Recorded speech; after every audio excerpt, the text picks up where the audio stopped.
சின்ன மருமகள் சீரியலோட upcoming episode என்னென்னு பார்க்கலாம். தமிழ்செல்வி நினச்ச மாதிரியே இங்கே கண்மணிக்கு ஈஸ்வரியால் பார்த்த மாப்பிள்ளை நல்லவரே இல்லைன்னு எல்லாருக்கும் ஆதாரத்தோட உண்மையை நிரூபித்தது மட்டும் இல்லாமல் ஆறுமுகத்தோட நல்ல மனசை எல்லாருக்கும் புரிய வச்சு கண்மணிக்கும் ஆறுமுகத்துக்கும் கல்யாண ஏற்பாடையும் செய்கிறாங்க தமிழ்செல்வி.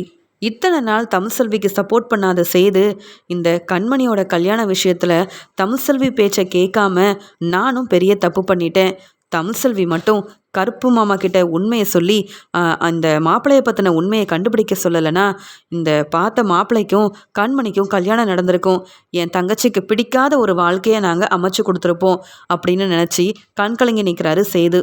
இங்கே ஆறுமுகத்தையும் மண்டபத்துக்கு வர வைக்க ஆறுமுகம் அமைதியாக நிற்கும்போது ராஜாங்கம் மெதுவாக பேசுகிறாரு. ஆறுமுகம், எங்களை தப்பாக நினைக்காதீங்க.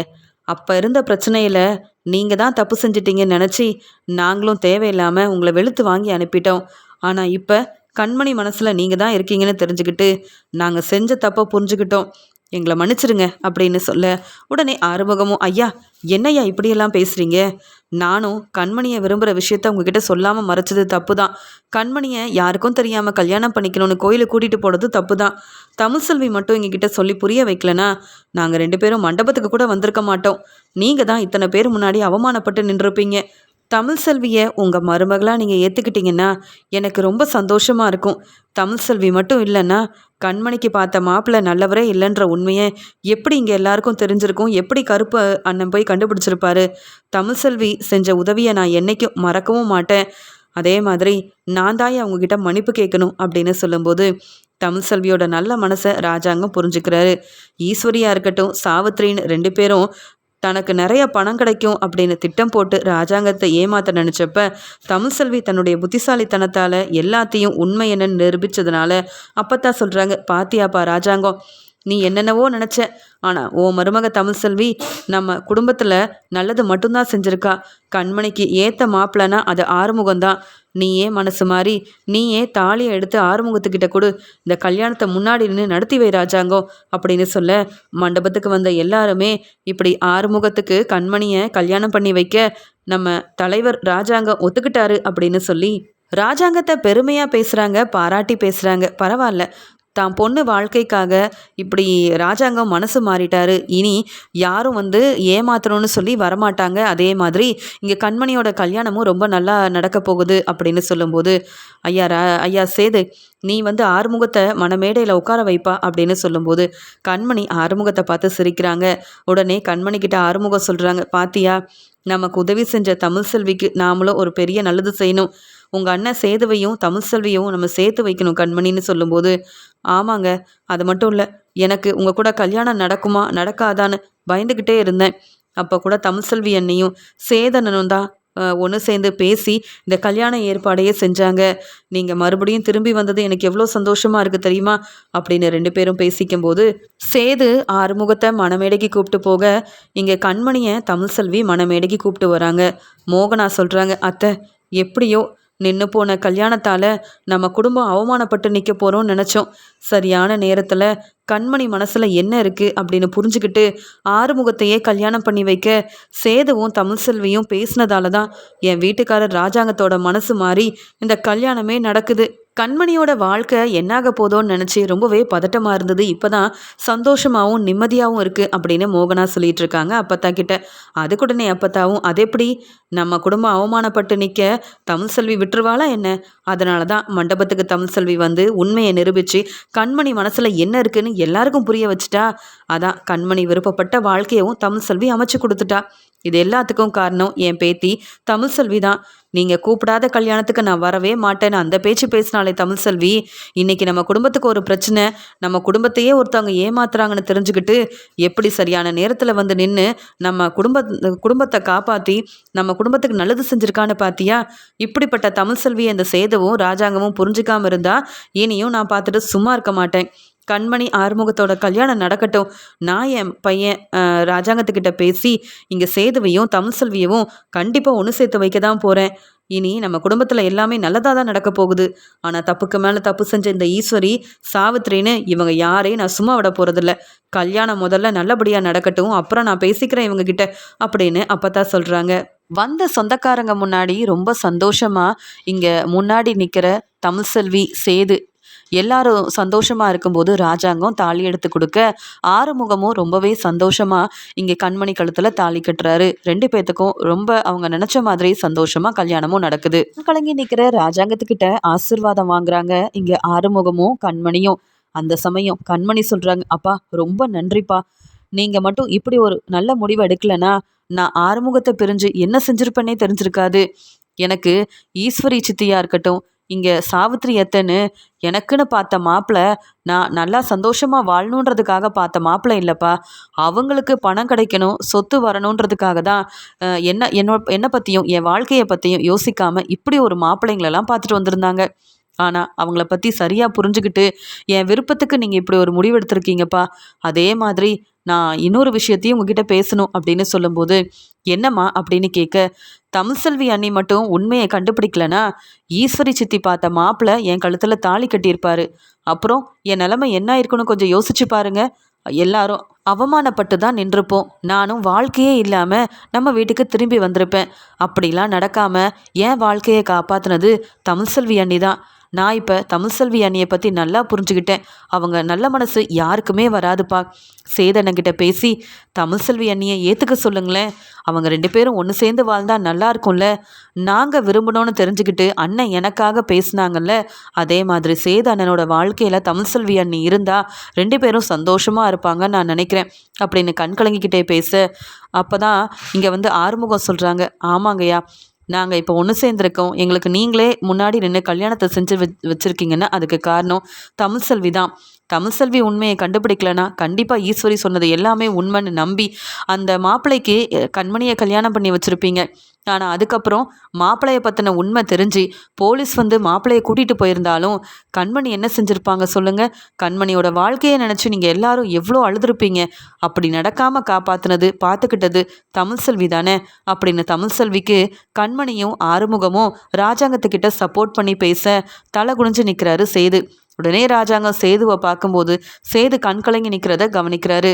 அப்போ தமிழ்செல்வி செஞ்சது எல்லாமே சரிதான்னு சேதுக்கு புரிஞ்சிருக்கு.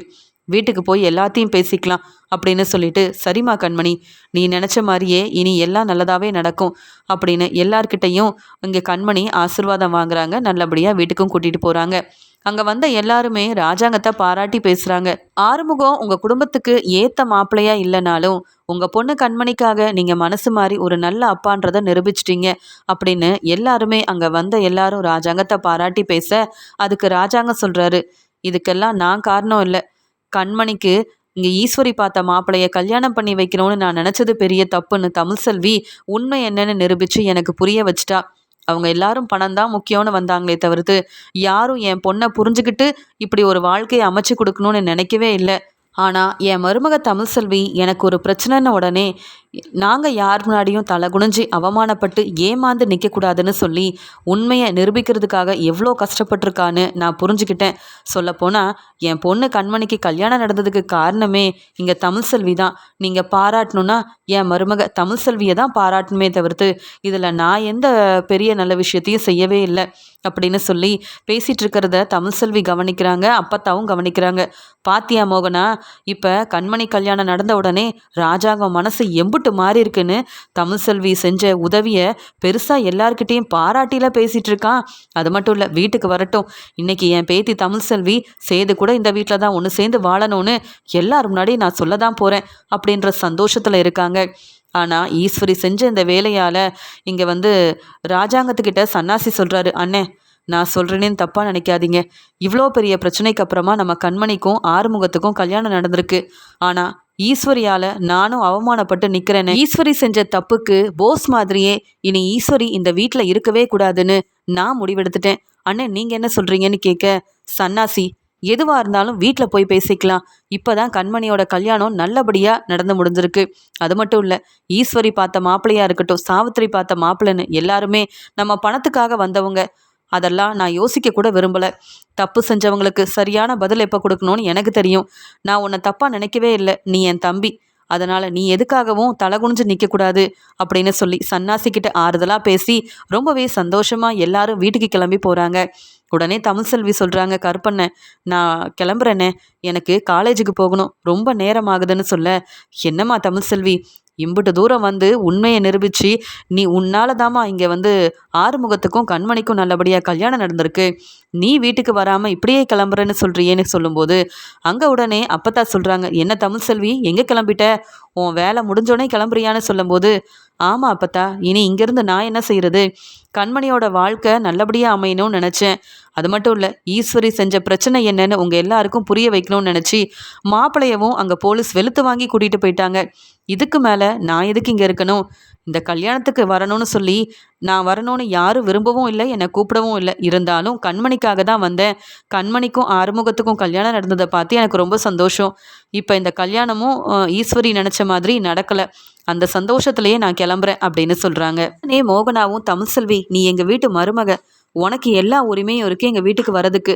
இனியும் நீ ஒன்றும் தனியாலாம் தங்க வேண்டாம். நீ மாசமாக இருக்க, உன்னை பக்கத்தில் வச்சு பார்த்துக்கணுன்னு நான் ஆசைப்பட்றேன்னு சொல்ல, அத்தை நீங்கள் ஆசைப்பட்டு ஏதாவது பிரயோஜனம் இருக்கா? உங்கள் பையன் மனசு மாறணும். அவராக வீட்டுக்கு வா தமிழ்செல்வின்னு கூப்பிடணும். அப்போ தானே வர முடியும். நான் காலேஜுக்கு கிளம்புறேன் அப்படின்னு சொல்லிட்டு அங்கேருந்து தமிழ்செல்வி காலேஜுக்கு சந்தோஷமாக கிளம்பி போகிறாங்க. ஆனால் மோகனாவுக்கு தமிழ்செல்வி வீட்டுக்கு வரமாட்டேன்னு சொல்லிட்டு போகிறா. என் பொண்ணுக்கு இவ்வளோ பெரிய நல்லது செஞ்ச தமிழ்செல்விக்கு நானும் நல்லது செய்ய வேண்டாமா அப்படின்னு யோசனை பண்ணுறாங்க. கண் கலங்கி நிற்கிறாங்க. ஆறுமுகத்தை மாப்பிள்ளையாக ஏற்றுக்கிட்ட ராஜாங்கம் ரொம்பவே சந்தோஷமாக கண்மணியவும் ஆறுமுகத்தையும் தன்னுடைய வீட்டுக்கு கூட்டிகிட்டு போக இங்கே சேது இதை பார்த்து ரொம்ப சந்தோஷப்படுறாரு. என் தங்கச்சி ஆசைப்பட்ட வாழ்க்கையை எப்படியோ பேசி புரிய வச்சு நல்லபடியாக கல்யாணத்தையும் செஞ்சு வச்சிட்டோம். இனி கண்மணியோட வாழ்க்கை கண்மணி நினச்ச மாதிரியே ரொம்ப சந்தோஷமாக இருக்க போகுது அப்படின்னு சொல்லி எல்லாரும் வீட்டுக்கு வர அங்கே வந்த உடனே ஈஸ்வரியும் சாவித்திரியும் அவமானப்பட்டு தலை குனிஞ்சு நிற்கிறாங்க. வந்த உடனே அப்பத்தா கேட்குறாங்க, என்ன நினச்சிட்டு இருக்கீங்க நீங்கள் 2 பேரும்? கண்மணியோட வாழ்க்கையில் எம்பிட்டு தான் பிரச்சனை செய்வீங்க? கண்மணி யார்? நம்ம ராஜாங்கத்தோட பொண்ணு. அப்படி இருக்கும்போது நீங்கள் பணத்துக்காகவும் சொத்துக்காகவும் ஆசைப்பட்டு இப்படிப்பட்ட மாப்பிள்ளையை கூட்டிகிட்டு வந்து நிப்பாட்டினீங்களே. மண்டபத்தில் தமிழ்செல்வி மட்டும் உண்மையை நிரூபிக்கலனா, உண்மையை சொல்லி உண்மையை கண்டுபிடிக்க வைக்கலனா, அப்போ இங்கே ஈஸ்வரி நீ பார்த்த மாப்பிள்ளைய கண்மணி கல்யாணம் பண்ணியிருந்தா எம்பிட்டு பிரச்சனை வந்திருக்கும் நம்ம குடும்பத்துக்கு. நீ என்ன நினச்சி இப்படி செஞ்சியோ தெரியாது, ஆனால் நீ செஞ்சது பெரிய தப்பு. உனக்கு பணம் தான் வேணும், சொத்து தான் வேணும்னா இங்கே நீ ராஜாங்கம் முன்னாடி கேட்டிருக்கலாமே. அதை விட்டுட்டு இப்படிலாம் செய்ய உனக்கு அசிங்கமா இல்லை? இந்த வீட்டோட மருமகனி, நீ செஞ்சதை என்னால் ஏற்றுக்க முடியாது. சன்னாசி, ஈஸ்வரிக்கு நீ என்ன செய்ய போறன்னு கேட்க, அம்மா ஈஸ்வரி செஞ்ச தப்புக்கு இனி ஈஸ்வரி இந்த வீட்டில் இருக்கக்கூடாது. சித்ராவையும் கூட்டிகிட்டு இங்கேருந்து கிளம்ப சொல்லுங்க. இனி ஈஸ்வரி இந்த வீட்டில் இருந்தா அப்புறம் நான் இங்கே இருக்க மாட்டேன். என் அண்ணன் ராஜாங்கத்துக்கே இவ்வளோ பெரிய பிரச்சனை செய்யணும்னு யோசித்த ஈஸ்வரி கூட நான் எதுக்கு வாழணும் அப்படின்னு சொல்லி கேட்க, போஸ் செஞ்ச தப்புக்கு வீட்டை விட்டு அனுப்பணுமே, அதே மாதிரி தான் இங்கே ஈஸ்வரிக்கும் நடக்கணும். ஏன்னா ஈஸ்வரி இப்படி ஒரு தப்பை செய்வான்னு நான் எதிர்பார்க்கவே இல்லை. நானும் ஈஸ்வரி சொன்ன எல்லாத்தையும் நம்பி ஏமாந்து போனது தப்பு தானே. இனி ஈஸ்வரி என்ன பேசினாலும் நாம் நம்பவும் கூடாது. அதுக்காக இந்த ஈஸ்வரி இந்த வீட்டில் இருக்கவும் கூடாதுன்னு தன்னுடைய முடிவை சொல்கிறாரு. உடனே சாவித்திரி, அண்ணே நான் அந்த மாப்பிள்ளையை பற்றி தப்பாக புரிஞ்சுக்கிட்டு கூட்டிகிட்டு வந்துட்டேன், என்ன மன்னிச்சிருங்கண்ணே அப்படின்னு சொல்கிறாங்க. போதும் போதும், நீ மட்டும் என்ன பணத்துக்காக அங்கே வந்து ஒரு குடும்பத்தையே கூப்பிட்டு வந்து எங்களை அவமானப்படுத்தணும்னு நினச்சேன். ஆனால் அவங்க எல்லாரும் பணத்துக்காகவும் சொத்துக்காகவும் ஆசைப்பட்டு வந்தது நல்லாவே புரிஞ்சுது. அப்போ தான் ஆறுமுகத்தோட அருமை பெருமை எனக்கு தெரிய வந்தது. இதுக்கு மேலேயும் நீங்கள் 2 பேரும் இந்த வீட்டில் இருக்கணும்னா என் பேச்சை மட்டும்தான் கேட்கணும். எப்பயும் போல் வசதியான வாழ்க்கை, என்கிட்ட இருக்கிற பணத்தை வாங்கி வீண் செலவு செய்கிறதுன்னு ஆடம்பரமான வாழ்க்கையில் தான் வாழணும்னு நினச்சா இந்த வீட்டில் உங்களுக்கு இடம் இருக்காது. அது மட்டும் இல்லாமல் இனி நீங்கள் தான் சமையல் செய்யணும், வீட்டு வேலையை பார்க்கணும். அது மட்டும் இல்லாமல் இங்கே தமிழ்செல்வி தங்கியிருக்கிற மாதிரியே உங்களுக்கும் கார் செட்டில் தங்க ஒரு இடத்த ஏற்பாடு பண்ணி தரேன், அந்த இடத்துலையே தங்கிக்கங்க. இனி இந்த வீட்டுக்குள்ளே நீங்கள் 2 பேரும் வரவும் கூடாது. அதே மாதிரி இந்த வீட்டில் உங்களுக்கு தங்க இடமும் கிடையாது. இனி ஆறுமுகமும் இங்கே வந்து கண்மணியும் இதே வீட்டில் இருக்கிறதுனால கண்மணி வாழ்க்கையில் பிரச்சனை செய்யணும்னு நினச்ச நீங்கள் யாரும் இந்த வீட்டில் இருக்கக்கூடாது. நான் அதுக்கு இடம் கொடுக்கவே மாட்டேன் அப்படின்னு சொல்ல, மாமா மன்னிச்சிருங்க மாமா, நாங்கள் அந்த கார் செட்டில் போய் தங்குறதா? முடியாது மாமா, நாங்கள் அப்படி ஒரு வாழ்க்கையாக வாழ்ந்துட்டு இருந்தோம் அப்படின்னு ஈஸ்வரி சொல்கிறாங்க. இப்படி நல்லா வாழ்ந்துட்டு இருக்கும் போதே வாழ்க்கையோட அருமை பெருமை தெரியல, பணத்தை பற்றின ஒரு எண்ணம் உங்களுக்கு இல்லை. நீங்கள் வீண் செலவு செய்கிறதுக்கு யாரை வேணாலும் ஏமாற்றலாம், யாரை என்ன வேணாலும் செய்யலாம்னு நினச்சிங்கல்ல, அதுக்காக தான் இந்த ஒரு பதிலை நான் கொடுத்துருக்கேன். இனி நீங்கள் 2 பேரும் இந்த வீட்டில் இருக்கணும்னு நினச்சிங்கன்னா அது முடியாது. ஏன்னா கார் செட்டில் தான் சாவித்திரி ஈஸ்வரி நீங்கள் 2 பேரும் தங்கணும் அப்படின்னு சொல்ல, இதை பார்த்துட்டு அப்போ தான் சொல்கிறாங்க, இப்போ தான் ராஜாங்கம் தெளிவாக ஒரு முடிவெடுத்திருக்க. குடும்பத்தை பிரிக்கணும்னு நீ என்றைக்கும் நினைக்க மாட்டியே, அதனால தான் போனா போதுன்னு இவங்க 2 பேரையும் கார் செட்டில் தங்க வச்சுருக்க. இல்லைனா இங்கேருந்து அப்படியே வெளியில் அனுப்பியிருக்க மாட்டியா? இனியாவது புரிஞ்சுக்கிட்டு இவங்க 2 பேரும் இருந்தா இருக்கட்டும், இல்லை எங்கேயாவது போய் வேலை செஞ்சு அவங்க வாழ்க்கையை பார்த்துக்கட்டும் அப்படின்னு சொல்கிறாங்க ஈஸ்வரி சாவித்திரியை பார்த்து அப்பத்தா. உடனே 2 பேரும் அழுதுகிட்டே நிற்க, கண்மணி நீயாவது சொல்லேம்மா, உனக்கு உண்மையாகவே ஒரு நல்ல வாழ்க்கையை அமைச்சு கொடுக்கணுன்னு தான் நான் மாப்பிள்ளையெல்லாம் பார்த்தேன். ஆனால் மாப்பிள்ளையோட அப்பா மாப்பிள்ளை இப்படிப்பட்டவங்களா இருப்பாங்கன்னு நான் நினைக்கவே இல்லைன்னு சொல்ல, சேது சொல்கிறாரு, சித்தி இதுக்கு மேலேயும் நடித்து எங்களை ஏமாற்றி உங்களுக்கு பெருசாக என்ன கிடைக்க போகுது? அதான் அப்பா தன்னுடைய முடிவை தெளிவாக சொல்லிட்டாரே.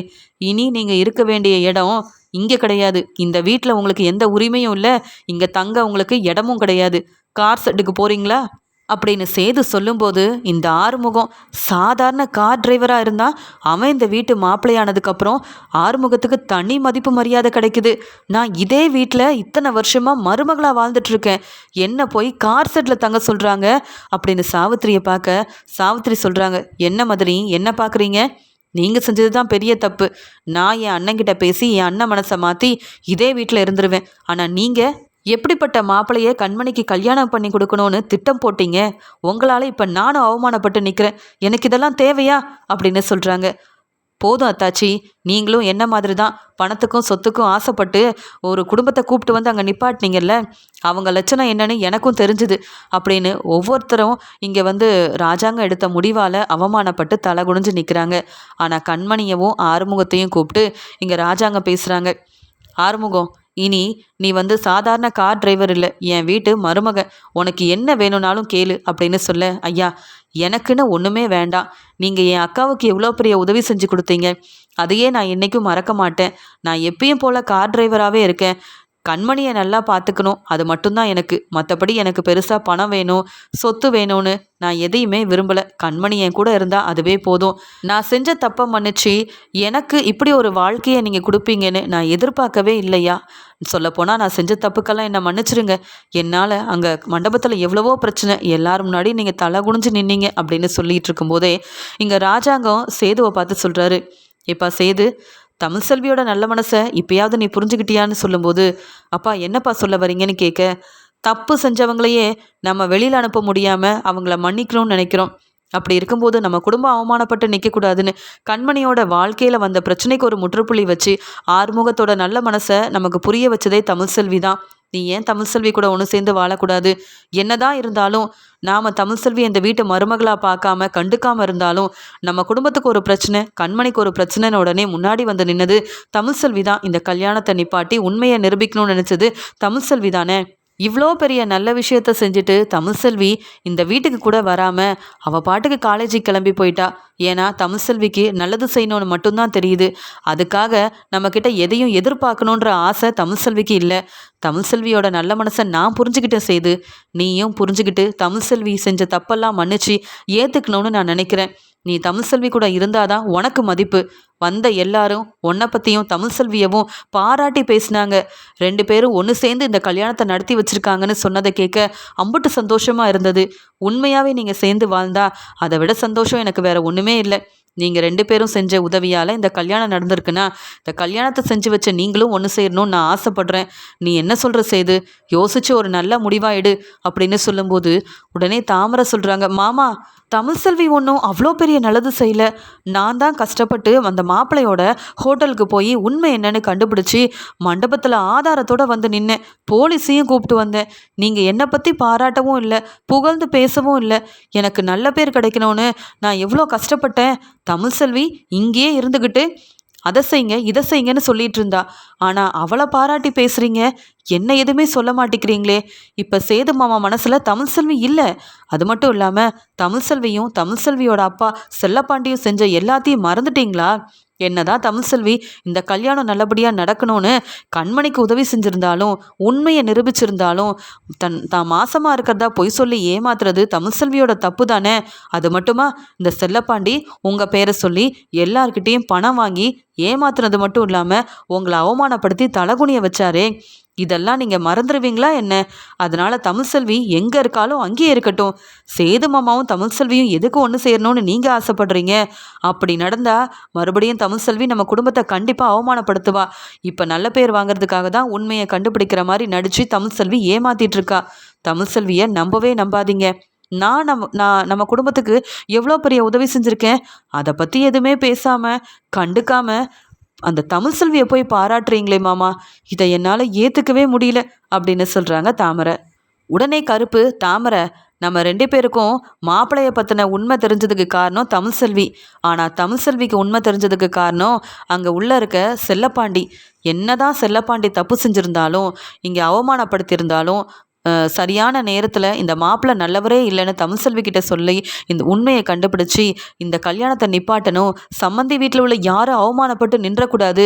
இது எல்லாமே ஈஸ்வரியோட திட்டம்தான்னு தமிழ் செல்வி கிட்ட சொன்னதே உங்கள் சம்மந்தி செல்லப்பாண்டி தான்.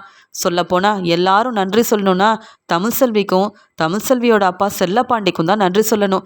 இதில் நானோ இல்லை தாமரையோ பெருசாக எதுவுமே செய்யலை அப்படின்னு ராஜாங்க முன்னாடி செல்லப்பாண்டி இந்த உண்மையை சொல்லி தான் தமிழ் செல்விக்கே தெரிய வந்தது. அதனால் மாப்பிள்ளையோட லட்சணம் என்னன்னு நாங்கள் ஆதாரத்தை கொண்டு வந்து உங்கள் எல்லாருக்கும் புரிய வச்சோம்.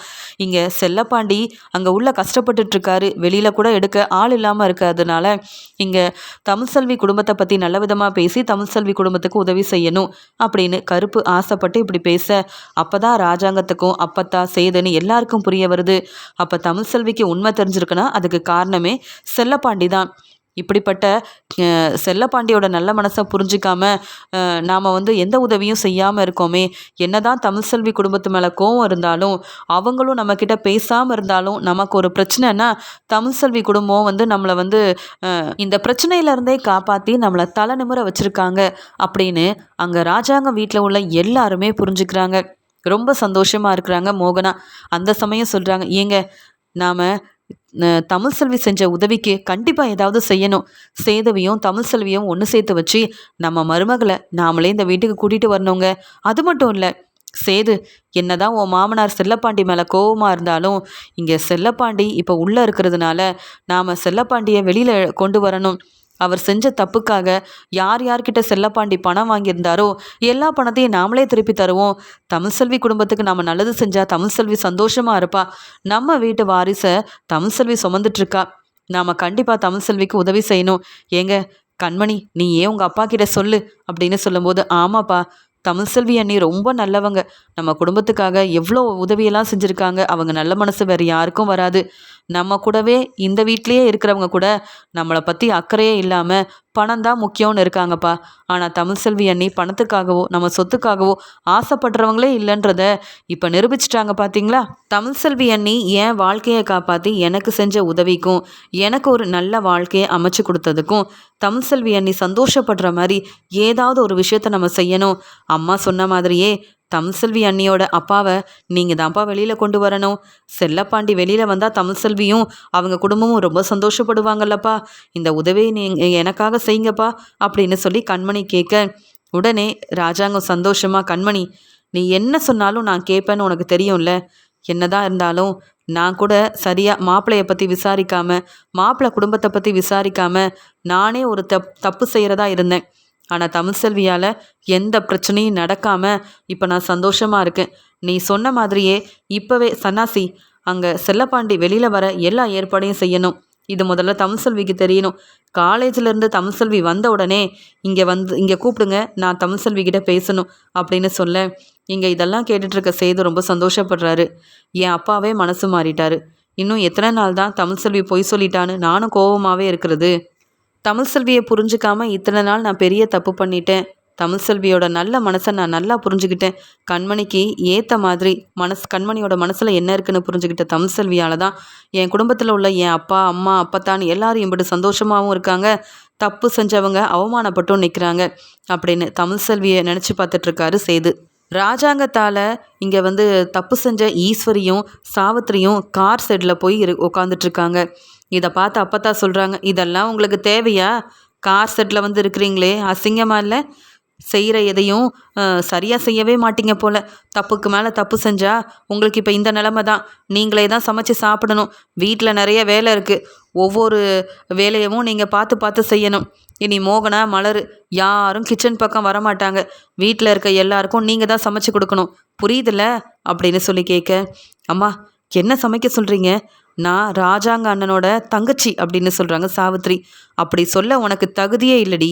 நீ எவ்வளோ தப்பு பண்ணியிருந்தாலும் உன்னை மன்னிச்சு இந்த வீட்டுக்கு வர வச்ச ராஜாங்கத்தோட பொண்ணுக்கு நீ செஞ்ச பிரச்சனையை நான் என்றைக்கும் மறக்கவும் மாட்டேன். நீ செஞ்ச தப்பை நான் மன்னிக்கவும் மாட்டேன். இந்த தமிழ்செல்வி சேது கூட ஒன்று சேர்ந்து வாழக்கூடாதுன்னு பொய்யா சொல்லி இந்த கார் செட்டில் தங்க வச்சிங்கல்ல, இப்போ அதே நிலமையில நீங்கள் 2 பேரும் வந்து நிற்கிறீங்கல்ல. உங்களுக்கெல்லாம் இதுவும் வேணும் இன்னமும் வேணும். இதுக்கு மேலே தமிழ்செல்வி சேதுவை பிரிக்கணும்னு நினைக்கிறது, இல்லை வீட்டில் உள்ளவங்களுக்கு பிரச்சனை செய்யணும்னு நினைக்கிறதுன்னு சொன்னால் நானே வீட்டை விட்டு வெளியில் அனுப்பிடுவேன். அப்புறம் என் பொண்ணு தான் சாவித்திரின்னு பார்க்க மாட்டேன், என் மருமக ஈஸ்வரினும் பார்க்க மாட்டேன். 2 பேரும் இனியாவது திருந்தி அமைதியாக இருங்க. இல்லை வீட்டுக்குள்ளே மறுபடியும் நீங்கள் வரவே முடியாது. சன்னாசி ஈஸ்வரி உன் மேலே ரொம்ப கோவத்தில் இருக்கான். போனால் போதும் தான் இங்கே கார் செட்டில் தங்கவே உங்களை இடம் கொடுத்துருக்கோம். இல்லைனா உங்கள் நிலமை என்ன ஆகுமோ எனக்கே தெரியாது அப்படின்னு ஈஸ்வரியவும் இங்கே சாவித்திரியவும் வெளுத்து வாங்கிட்டு போகிறாங்க. அப்பத்தான் இங்கே பதில் பேச முடியாமல் ஈஸ்வரி சாவித்திரியை பார்த்துட்டு கோவப்படுறாங்க. எல்லாம் பணம் முக்கியம்னு திட்டம் போட்டு நாம் இந்த தமிழ்செல்வி தங்கியிருந்த இடத்துல கார் செட்டில் வந்து தங்கியிருக்கோம். இங்கே எப்படி தூங்குறது, இங்கே எப்படி ரெஸ்ட் எடுக்கிறது, நாங்களே சமைக்கணுமா, வீட்டு வேலை எல்லாத்தையும் பார்க்கணுமா, இப்படி ஒரு நிலைமையா எனக்கு அப்படின்னு 2 பேரும் யோசிக்கிறாங்க. கருப்பு தமிழ்செல்வியை பார்க்கறதுக்காக காலேஜுக்கு போகிறாங்க. அங்கே தமிழ்செல்வி காலேஜ் எல்லாம் முடிச்சுட்டு வெளியில் வரும்போது, கருப்பண்ணே இங்கே என்ன பண்ணுறீங்கன்னு கேட்க, இல்லைம்மா தமிழ்செல்வி, உடனே உன்னை ராஜாங்க மாமா கூப்பிட்டு வர சொன்னார் அப்படின்னு சொல்ல. அண்ணே நான் எதுக்குண்ணே அங்கேன்னு கேட்க, எவ்வளோ பெரிய உதவி செஞ்சுருக்க, உனக்கு ஏதாவது செய்யணும் நல்லது செய்யணும்னு அந்த குடும்பத்தில் உள்ள எல்லாரும் நினைக்கிறாங்க. அது மட்டும் இல்லாமல் நீ செஞ்ச உதவியை புரிஞ்சுக்கிட்டாங்க, உன் நல்ல மனசை தெரிஞ்சுக்கிட்டாங்க. நீ கிளம்பி வாமா, உன் மாமனாரே உன்னை கூப்பிட்ருக்காரு. அந்த வீட்டில் உனக்கு உரிமை இல்லையா? நீ அந்த வீட்டோட மருமக, ஏன் வரணும்னு கேட்குறிய தமிழ்செல்வி? எம்பிட்டு பெரிய உண்மையை கண்டுபிடிச்சி கண்மணியோட வாழ்க்கையை காப்பாற்றிருக்க, கண்மணி ஆசைப்பட்ட வாழ்க்கையை அமைச்சு கொடுத்துருக்க. இந்த மாதிரி யாராவது செய்வாங்களா? அதுவும் அந்த வீட்டோட மருமகளாகவே நான் இல்லைன்னு சொல்லிகிட்ருக்க நீ அந்த குடும்பத்துக்காக இவ்வளோ பெரிய வேலையை செஞ்சுட்டு அந்த வீட்டுக்கு வரலன்னா எப்படிம்மா? உன்னை பாராட்டி பேசணும்னு நினைக்கிறாங்களா எதுக்குன்னெலாம் எனக்கு தெரியாது. நீ வரணும் அப்படின்னு சொல்ல, நான் அங்கே வந்தால் உங்கள் மாப்பிள்ளை சேதுவுக்கு பிடிக்காது. அப்புறம் அவர் தேவையில்லாமல் பேசி என்னை திட்டுவார். ஏற்கனவே 6 மாதம் ஒன்று சேர்ந்து வாழணும்னு சொன்னதுனால நானும் இங்கே தங்கிட்டுருக்கேன். மற்றபடி என்னை யாரும் புரிஞ்சுக்கவும் வேண்டாம். என்ன புரிஞ்சுக்கிறத விட என் வாரிசு அவங்க புரிஞ்சுக்கணும். அப்போ தான் அங்கே வந்தால் நல்லா இருக்கும்னு சொல்லும்போது, நீ வாமா, நீ செஞ்ச நல்லதுக்கு உன் வாழ்க்கையில் எல்லாம் இனி நல்லதாக தான் நடக்க போகுதுன்னு சொல்லி அங்கேருந்து தமிழ்செல்வி கிட்ட பேசி புரிய வச்சு ராஜாங்கத்தோட வீட்டுக்கு கருப்பு கூட்டிகிட்டு வராரு. மாமா என்னை கூப்பிட்டீங்களான்னு கேட்க, வாமா தமிழ்செல்வி அப்படின்னு சந்தோஷமாக தமிழ்செல்வியை உள்ளே வர வைக்கும்போது, வெளியில் நின்று இது எல்லாத்தையும் ஈஸ்வரி சாவித்திரி 2 பேரும் பார்த்துக்கிட்டே இருக்காங்க. பார்த்தீங்களா மதினி, இந்த தமிழ்செல்வி திட்டம் போட்ட மாதிரியே நல்லது செய்கிறேன்னு சொல்லி எல்லார்கிட்டையும் நல்ல பேர் வாங்கி நம்மளை இப்படி வீட்டை விட்டு வெளியில் அனுப்பி இந்த கார் செட்டில் தங்க வச்சுட்டாலே மதினி. ராஜாங்க அண்ணன் வீட்டுக்குள்ளே என்ன நடக்குது, என்ன பேசுகிறாங்கன்னு ஒன்றுமே புரியல. தாமரை வந்தாதான் தெரியும். அதுலேயும் இந்த தமிழ்செல்வி சிரிச்சுக்கிட்டே வேற உள்ளே போகிறாளே. என் அண்ணன் வேற தமிழ்செல்வியை வர வச்சிருக்காருன்னா அப்போ என் அண்ணன் ராஜாங்கம் கண்டிப்பாக மனசு மாறி இருப்பாரு. நானும் பேசாமல் இங்கே தாமரை கூட வீட்டுக்குள்ளே இருந்திருக்கணும். தேவையில்லாமல் இந்த மாப்பிள்ளையை கண்மணிக்கு கல்யாணம் பண்ணி கொடுங்கன்னு சொன்னது பெரிய தப்பாக போச்சே அப்படின்னு சாவித்திரி நினைக்கிறாங்க. அங்கே வந்து தமிழ்செல்வியும், கண்மணி இப்போ உனக்கு சந்தோஷம் தானே அப்படின்னு கேட்குறாங்க. உடனே தமிழ்செல்வியை பார்த்து, அண்ணி நீங்களும் இனி தனியாக இருக்க வேண்டாம். எங்கள் அண்ணன் சேது கூட ஒன்று சேர்ந்து வாழணும். எல்லாரும் மனசு மாறிட்டாங்க அண்ணி. நீங்கள் செஞ்ச உதவி அப்படி. உங்கள் நல்ல மனசுக்கு கண்டிப்பாக உங்களுக்கும் நல்லது தானே நடக்கணும். நீங்கள் எதுக்கும் கவலைப்படாதீங்க. உங்கள் குடும்பத்தை பற்றியோ உங்களை பற்றியோ நாங்கள் ரொம்ப நல்லா புரிஞ்சுக்கிட்டோம். உங்கள் அப்பா சொல்லி தானே அந்த மாப்பிள்ளையை பற்றியே உங்களுக்கு தெரிய வந்தது. எனக்கு இவ்வளோ பிரச்சனை இருக்குது, நான் ஏன் அடுத்தவங்களுக்கு உதவி செய்யணும்னு உங்கள் அப்பா நினைக்கலையே. அப்படி இருக்கும்போது செல்லப்பாண்டியோட நல்ல மனசை நாங்கள் எல்லாரும் புரிஞ்சுக்கிட்டோம். சம்மந்தி வீட்டில் உள்ள யாரும் அவமானப்பட்டு நிற்கக்கூடாதுன்னு செல்லப்பாண்டிக்கு பிரச்சனை இருந்தாலும் எங்களை பற்றி தானே யோசனை பண்ணியிருக்காரு. அப்புறம் எப்படி உங்கள் குடும்பத்தை பற்றி நாங்கள் யோசிக்காமல் இருக்க முடியும்? நீங்கள் இனி இந்த வீட்டில் தான் இருக்கணும்னு சொல்ல, வேண்டாம் கண்மணி, நான் எப்பயும் போல் தனியாகவே இருந்துக்கிறேன்னு சொல்ல சேது சொல்கிறாரு, நீ எதுக்கு தனியாக இருக்கணும்? உனக்காகவும் நம்ம வாரிசுக்காகவும் நான் இருக்கேன். இத்தனை நாள் உன்னை புரிஞ்சிக்காம இருந்தது என்னுடைய தப்பு. என் தங்கச்சி வாழ்க்கைக்காக பெருசாக நான் எதுவுமே செய்யலை. ஆனால் நீ உண்மையை கண்டுபிடிக்க எம்பிட்டு கஷ்டப்பட்டிருப்ப. காலேஜில் போய் படிக்கணும், அங்கே ஹோட்டலில் வேலை செய்யணும், இங்கே கல்யாணத்தை நிப்பாட்டுறதுக்காகவும் கண்மணியோட வாழ்க்கையை காப்பாற்றுறதுக்காகவும் அடுத்தவங்க கிட்ட உதவி கேட்குறது, உண்மையை கண்டுபிடிக்கிறதுன்னு ஓ நல்ல மனசு எனக்கு கூட வராது. நீ செஞ்ச உதவிக்கு நான் உண்மையாகவே மனசு மாறிட்டேன். உனக்கும் ஏதாவது செய்யணும்னு நினச்சா உன் படிப்பு செலவுக்காக பணத்தை நாங்கள் தரோன்னு சொன்னால் நீ ஏற்றுக்க மாட்ட. அது மட்டும் இல்லை, நீ பணத்துக்காகவோ சொத்துக்காகவோ என்றைக்கும் ஆசைப்பட்டதே இல்லை. உன் மனசு எனக்கு தெரியும். இந்த வீட்டுக்கு மருமகளா நீ வரணும்னா எல்லா உரிமையும் இந்த வீட்டில் இருக்குன்னு தானே அர்த்தம். அப்போ உன் படிப்பையும் நாங்கள் தானே இனி பார்த்துக்கணும். இனி பணத்துக்காகவோ இல்லை உனக்கு தேவையான பணம் வேணும்னு வேலைக்கு போகவும் வேண்டாம். உன் படிப்புக்கு என்ன செய்வேன்னு நீ கஷ்டப்படவும் கூடாது. அதுக்காக தான் நீ இந்த வீட்டில் மருமகளா எல்லா உரிமையோடையும் இருக்கணும். நான் தான் உன்னை இத்தனை நாள் தப்பாக புரிஞ்சுக்கிட்டேன். நீ செஞ்சதெல்லாம் பெரிய தப்பே இல்லைன்றதை நான் புரிஞ்சுக்கிட்டேன். நீ தான் தமிழ்செல்வி என்ன புரிஞ்சுக்கிட்டு என்னை மன்னிச்சு ஏற்றுக்கணும். என்னை மன்னிச்சு ஏற்றுப்பியா அப்படின்னு கண் கலங்கிக்கிட்டே சேது கேட்க, உடனே ராஜாங்கம், இப்படிலாம் நடக்கணும் தான் நான் ஆசைப்பட்டுட்டு இருந்தேன். தமிழ்செல்வியோட நல்ல குணத்தையும் நல்ல மனசையும் புரிஞ்சுக்கிட்ட சேதுவே மனசு மாறினதுக்கப்புறமா இனி தமிழ்செல்விக்கும் இங்கே சேதுவுக்கும் இதே வீட்டில் தங்க எல்லா ஏற்பாடையும் செய்யுங்க. இனி என் மருமக தமிழ்செல்வி நம்ம வீட்டில் தான் தங்க போகிறா. இது தமிழ்செல்வியோட வீடு. இனி என்ன பிரச்சனை வந்தாலும் தமிழ்செல்வியை அவமானப்படுத்த போகிறதும் இல்லை. தமிழ்செல்வி, உனக்கு என்ன விருப்பமோ அதை நீ செய்யலாம். சேது மனசு மாறிட்டான். சந்தோஷமாக உன் வாரிசுக்காகவும் இங்கே சேதுக்காகவும் நீ இங்கே தாமா இருக்கணும். நீ எங்கள் கூட இருந்தாதான் எங்களுக்கு மதிப்பு மரியாதை அப்படின்னு சொல்லும்போது தமிழ்செல்வி சொல்கிறாங்க, என் வாரிசையே நீங்கள் ஏற்றுக்கிட்டீங்க. இதுக்காக தான் இம்பிட்டு நாள் காத்துட்ருந்தேன். எனக்கு இதை விட வேறு சந்தோஷம் வேறு எதுவுமே இல்லை அப்படின்னு அப்பத்தாக்கிட்டேயும் மோகனாக்கிட்டேயும் ராஜாங்கத்துக்கிட்டேயும் ஆசீர்வாதம் வாங்குறாங்க தமிழ்செல்வி. இதை பார்த்த கண்மணி, ஆறுமுகம், இங்கே கருப்புன்னு எல்லாரும் ரொம்ப சந்தோஷமாக இருக்கேன். இங்கே சேது சொல்கிறாரு, என்னையும் மன்னிச்சிரு. நான் தேவையில்லாமல் உன்னை புரிஞ்சிக்காம எவ்வளவோ உன்னை மனசு வேதனைப்படுத்தியிருக்கேன். ஏன் நீ நல்லது செய்யணும்னு நினச்சப்ப கூட உன்னை கண்டுக்காம அந்த பேச்சு பேசியிருக்கேன். ஆனால் உன் மனசு எனக்கு கூட வராது. என்னை மன்னிச்சு ஏற்றுப்பியா அப்படின்னு சொல்லி கேட்கும்போது இங்கே சேதுவை பார்த்து சந்தோஷத்தில் கண்கலங்கி நிற்கிறாங்க தமிழ்செல்வி. இது எல்லாத்தையுமே பார்த்துட்ருக்க தாமரைக்கு ரொம்ப கோவம் வருது. நான் எம்பிட்டு உதவி செஞ்சேன், எல்லார்கிட்டையும் நல்ல பேர் வாங்கி சேது மாமா என்னை புரிஞ்சுக்கிட்டு என்னை ஏற்றுப்பாருன்னு நினச்சா இந்த தமிழ்செல்வி மறுபடியும் இந்த வீட்டுக்குள்ளே வந்துட்டா. எல்லாரும் தமிழ்செல்வியை பாராட்டுறாங்க, தலையில் தூக்கி வச்சு கொண்டாடுறாங்க, பெருமையாக பேசுகிறாங்க. சேது மாமா என்னடானா தமிழ்செல்வி கிட்ட போய் மன்னிப்பு கேட்குறாரு. என்ன நடக்குது இங்கே? இந்த கண்மணியோட கல்யாணத்தை நிப்பாட்டுறதுக்கு நான் செஞ்ச உதவியை யாரும் மதிக்க மாட்டேங்கிறாங்க, யாரும் கண்டுக்க மாட்டேங்கிறாங்களே, இப்படி நடந்துருச்சே அப்படின்னு தமிழ்செல்வி சந்தோஷமாக இருக்கிறத பார்த்துட்டு ரொம்பவே கோபத்தில் இருக்கிறாங்க தாமரை. அந்த சமயம் இங்கே ராஜாங்கம் சன்னாசிக்கிட்ட சொல்கிறாரு, சன்னாசி, தமிழ்செல்வி நமக்கு செஞ்ச உதவிக்கு நாமளும் ஏதாவது ஒரு உதவி செஞ்சால் தமிழ்செல்வி இன்னும் சந்தோஷமாக இருப்பாள்ல. நான் சொன்னதெல்லாம் செஞ்சிட்டிங்களான்னு கேட்க, ஆமாண்ணே, இன்னும் கொஞ்ச நேரத்தில் வசந்தி, செல்லப்பாண்டின்னு தமிழ்செல்வியோட குடும்பத்தில் உள்ள எல்லாரும் இங்கே வருவாங்க. நம்ம சம்மந்தி வீட்டில் உள்ளவங்க வரப்போகிறாங்கண்ணே அப்படின்னு சொல்ல, இதை பார்த்து அப்பா ரொம்ப சந்தோஷப்படுறாங்க. 2 குடும்பத்துக்கு இடையிலையும் பிரச்சனை நிறையா இருந்தது. ஆனால் தமிழ்செல்வி செஞ்ச இந்த உதவியால் அப்போ ராஜாங்கம் தமிழ்செல்வியை சந்தோஷப்படுத்த இங்கே செல்லப்பாண்டியவே வெளியில் கொண்டு வந்துட்டானா, எம்பிட்டு சந்தோஷமாக இருக்குது அப்படின்னு நினச்சிட்ருக்காங்க. உடனே அங்கே கொஞ்ச நேரம் கழித்து வசந்தி தமிழ்செல்வி அப்படின்னு சொல்லிட்டு ராஜாங்கம் வீட்டுக்குள்ளே வர, அம்மா நீங்களா அப்படின்னு கேட்கும்போது, நானும் தாம்மா வந்திருக்கேன்னு செல்லப்பாண்டி சொல்கிறாரு. அப்பா நீங்களுமான்னு கேட்க, ஆமாம், எல்லாத்துக்கும் காரணம் ராஜாங்க ஐயா தான். ஐயா, நான் செஞ்ச தப்பெல்லாம் மன்னிச்சு என்னையும் சம்மந்தியாக மன்னிச்சு ஏற்றுக்கிட்டு இந்த வீட்டுக்கு மறுபடியும் வர வச்சது உங்கள் நல்ல மனசை தான் பார்க்க தோணுதுன்னு சொல்லும்போது, என்ன செல்லப்பாண்டி, நீ மட்டும் என்ன இந்த குடும்பத்துக்காக எதுவுமே செய்யலையா என்ன? என்னதான் தப்பு செஞ்சுருந்தாலும், எவ்வளோதான் நாங்களும் உங்களை மதிக்காமல் பேசியிருந்தாலும், நீ என் குடும்பத்துக்கு எவ்வளோ பெரிய நல்லது செஞ்சுருக்க. தமிழ்செல்விக்கிட்ட ஈஸ்வரி பார்த்த மாப்பிள்ளையை பற்றி சொல்லி சம்மந்தி குடும்பம் அவமானப்பட்டு நிற்கக்கூடாதுன்னு எங்களுக்கு உதவி செய்யணும்னு தமிழ்செல்விக்கிட்ட சொன்னதே நீ தான். அப்படி இருக்கும்போது நீங்கள் எங்களுக்கு சம்மந்தியாக கிடைக்க நாங்கள் கொடுத்து வச்சுருக்கணும். எங்கள் குடும்பம் இப்போ தலை நிமிர்ந்து சந்தோஷமாக இருக்கும். அதுவும் கண்மணிக்கு இப்படி ஒரு நல்ல வாழ்க்கை கிடச்சிருக்குன்னா அதுக்கு காரணமே தமிழ்செல்வியும் உங்கள் குடும்பமும் தான். அப்படி இருக்கும்போது நாங்கள் இன்னும் உங்கள் மேலே கோபமாக இருந்து என்ன பிரயோஜனம் இருக்குது? என் சம்மந்தி குடும்பத்தை நான் மட்டும் விட்டு கொடுத்துருவேனா அப்படின்னு சொல்லி இங்கே வசந்தியவும் செல்லப்பாண்டியவும் சம்மந்தியன்னு கூப்பிட்டு உட்கார வச்சு ரொம்ப உபசரிக்கிறது மட்டும் இல்லாமல் ராஜாங்கம் மனசு மாறி நல்ல விதமாக பேச, இதை எதிர்பார்க்காத தமிழ்செல்வி அவ்வளோ சந்தோஷப்படுறாங்க. அப்பத்தா, இது எல்லாமே உண்மையே நடக்குதா என்ன? ரொம்ப நன்றி மாமா, நீங்கள் செஞ்ச உதவியை நான் என்றைக்கும் மறக்கவே மாட்டேன். என் அப்பா வெளியில் வரவே மாட்டாரா?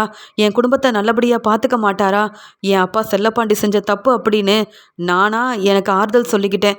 ஆனால் எங்கள் குடும்பத்தில் உள்ள எல்லாரும் செஞ்ச தப்பெல்லாம் மன்னிச்சு நீங்கள் என் குடும்பத்தில் உள்ளவங்களை கூப்பிட்டு சம்மந்தின்னு உட்கார வச்சு இவ்வளோ மதிப்பு மரியாதையை கொடுத்து உபசரிக்கிறீங்களே, உங்கள் நல்ல மனசு தான் யாருக்குமே வராதுன்னு தமிழ்செல்வி செஞ்ச உதவிக்காக தமிழ்செல்வி சொன்ன பொய்யெல்லாம் மன்னிச்சுட்டு தமிழ்செல்வி குடும்பத்துக்கு இங்கே நல்ல மதிப்பு மரியாதையை கொடுத்து செல்லப்பாண்டிய வெளியில் வர வச்சது மட்டும் இல்லாமல் இப்படி பெரிய உதவி செய்கிறாரு ராஜாங்கம்.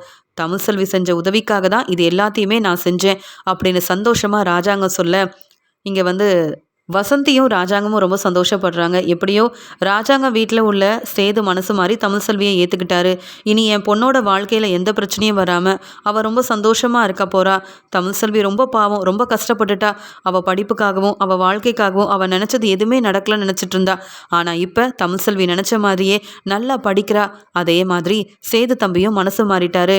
இனி இந்த வீட்டில் தான் நல்ல மருமகளாக தமிழ்செல்வி சேது தம்பி கூட வாழ போகிறா.